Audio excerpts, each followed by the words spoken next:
So, just want to give you a quick word about this whole quagmire that Israel's still in. You know, I just want to preface what I want to say with, I am not any big fan of Putin. I'm not. I'm a son of refusing Soviet, refusing KGB in their face every day. You know, I'm a son of life. Those guys were like sitting on the sidelines rooting for Russia. Guys like, you know, of Ukraine or Zelensky, but guys, don't get it twisted, right?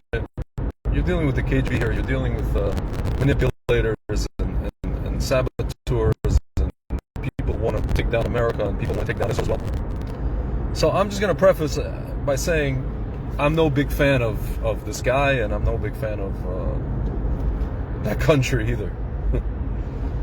Guys, with that said, I want you to imagine if not Uzbekistan, right? Because Uzbekistan is a sovereign country, but let's say Muslim, I don't know, ISIS guys in Uzbekistan decided, you know, who are like on the border, living on the border with Russia, decided that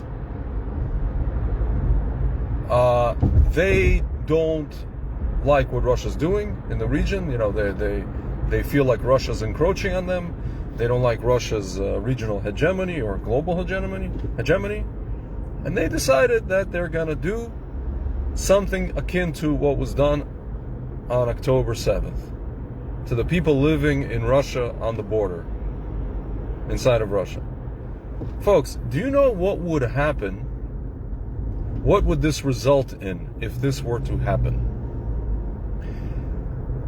That little tiny area of Uzbekistan, or whatever country borders Russia, with, you know, where these Islamists, rapists, and sickos and orcs originated, or maybe the entire country, for sure that little area, Putin would not talk to anybody. He would not consult with Biden. He would not consult with Blinken. He would not consult with anybody in the region. He would just turn that area into a flatland. You guys ever see Carl Sagan talking about the flat? You know, he's talking about the different dimensions. You know, the flat people, and then people living in 2 dimensions, and then, you know, us living in 3D, and then people from the 4th dimension, the 5th dimension. He would turn that place into the flatlanders. You know, planet flatland, or whatever he called it, Carl Sagan. And then what would happen? That area would be annexed immediately by Russia. Again, no fan of Russia. Whether it belonged to Russia before or not, it wouldn't make a difference, okay? And then Russia would put apartment buildings and homes immediately there, and Russians would live there. Like, it would be called the one-day war. It wouldn't even be a 6-day war. It would be the one-day war. And the people who live there, you know, the inhabitants in terms of the people who lived there before, and if somebody would come to Putin and say, well, where are they supposed to go? He would say in Russian, "Пусть они идут на все 4 стороны." Let them go to the 4 corners of the earth. He wouldn't give a damn. He would say, anybody around want to take these people in? Good. Anybody around want to not take these people in? I don't give a damn. Figure it out. I know what I'm going to do. I'm going to put my citizens in that area because this is just how it's going to be. You guys got up and decided to attack me. Again, guys, I'm no fan of his. But my friends, this is guaranteed what he would do. And by the way, he would be well within his right to do it, just like any other leader on God's green earth. And it's called normalcy. Folks, the Jews, people of Israel, and any Israel supporters, and anybody supporting Bibi, folks, what he is doing, what the government of Israel, not just him by himself, have been doing, since October 7th is the opposite of normalcy. It's anything but normal. To wait 3 weeks or a month to retaliate, to talk to this person and talk to that person, negotiate here, negotiate there, pause, ceasefire, this, that, fake ceasefire, fake pause, small pause, this, that. Folks, to even so much as speak about a Palestinian state, and finally he says no, he's not going to do a Palestinian state. Folks, it's madness. You have to have such contempt for your own citizens, for your own people, to even so much as entertain global powers. Now you want to say, well, Zvi, come on, Israel relies on America for this. Israel is a small country. Folks, again, I'm going back to this again. If this happened to any other country the size of Israel, maybe a little bit bigger or even smaller, the reaction would be completely different. The leader of that country, it wouldn't even matter if it's Putin, would do what he needs to do within a day or two, and then put their people in that area as residents, and the people who did this and the civilians associated, so to speak, civilians associated with the people who did this can go on their merry way. Nobody cares what happens to them, and as it should be. They can, folks, they can figure it out. If the shoe was on the other foot, no one would give a damn where the Jews go. No one would give a damn where Israelis go. Oh, where are we going to go? They would say, I don't know, we figure it out, just like you figure it out all the time in history, Jewish history. Folks, nobody would give a care where we went. Nobody would care where we went. You would say, well, we can't lower ourselves to their level. Folks, we're not lowering ourselves to anything. We're just doing what we need to do for ourselves. It's called having self-respect.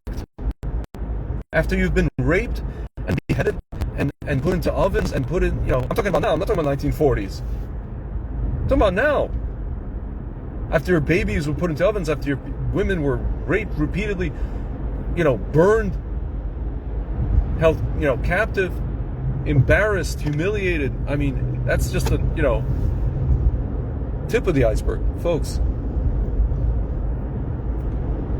We don't have a normal government. The Israeli government is not normal. They're not operating, according to normalcy.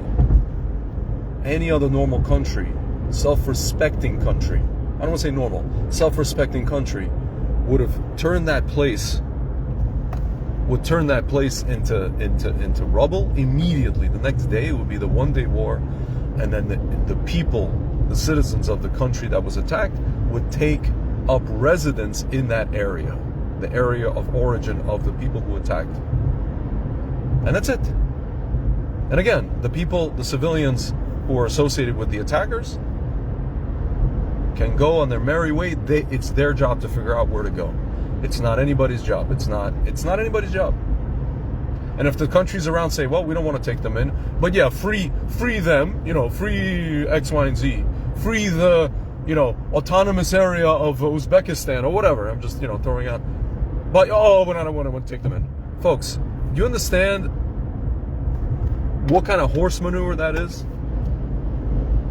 Do you understand what kind of abject horse manure that is?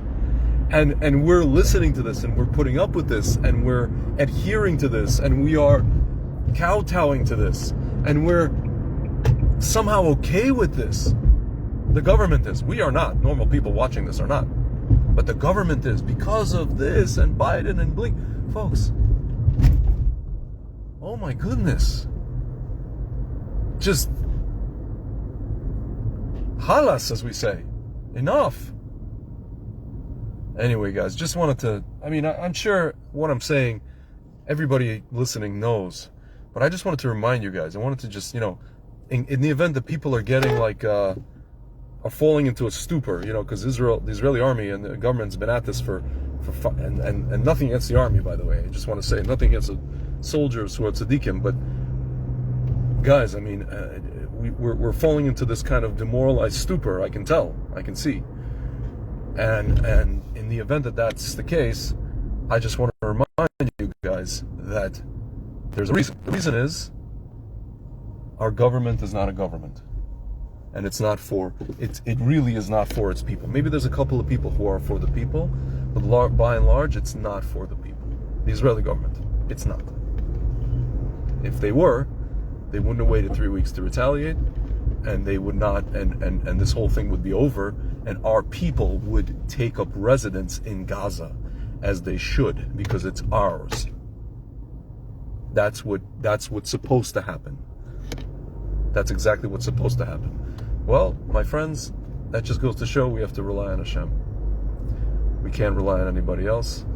And B'ezrat Hashem, again, like I always say, we have 2 Adars and we have Nisan, and hopefully He'll make miracles very soon, God willing. All right, guys, that was my 2 cents, and talk to you later. Shavua Tov.